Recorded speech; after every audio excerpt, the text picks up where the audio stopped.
பையனுக்கு உடம்பு சரியில்லைன்னொடனே ஒரு வேளையும் ஓடலை. அப்படியே அவன் பக்கத்துலேயே உட்காந்துட்டேன். அப்படியே உட்காந்தது தான் அவன் கொஞ்சம் நல்லானதுக்கப்புறம் தான் நமக்கு கொஞ்சம் மன திருப்தியாகும். ஏற்கனவே அவனுக்கு கொஞ்சம் உடம்பு சரியில்லைன்னா அப்படியே உட்காந்துருவான் பையன், விளையாடவே மாட்டான். இப்போ கொஞ்சம் ஹாஸ்பிட்டல்லாம் போயிட்டு வந்தோன்னே கொஞ்சம் பரவாயில்ல. அதனால் அவனை உட்கார வச்சுட்டு கொஞ்சம் கொஞ்சம் வேலையை பார்த்துட்டு இருந்தேன். இந்த பாட்டில் வந்து நான் யூஸ் பண்ணி ரொம்ப நாள் ஆயிட்டு.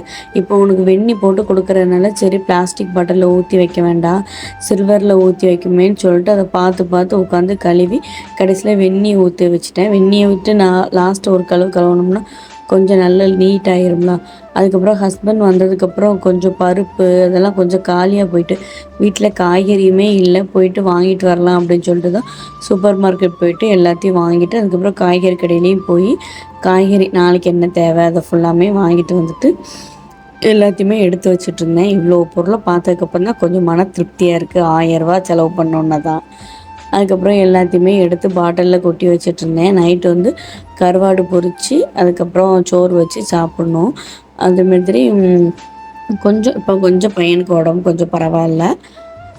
எதுவுமே சரிப்பட்டு வரலாட்ட நாளைக்கு ப்ரைவேட்டு தான் கூப்பிட்டு போகணும். ஏற்கனவே காய்ச்சங்கிறது நம்ம அப்படியே வச்சுக்கிட்டே இருக்கக்கூடாது. எல்லாம் மறக்காமல் வீடியோ பிடிச்சிருந்தா லைக் பண்ணுங்கள்.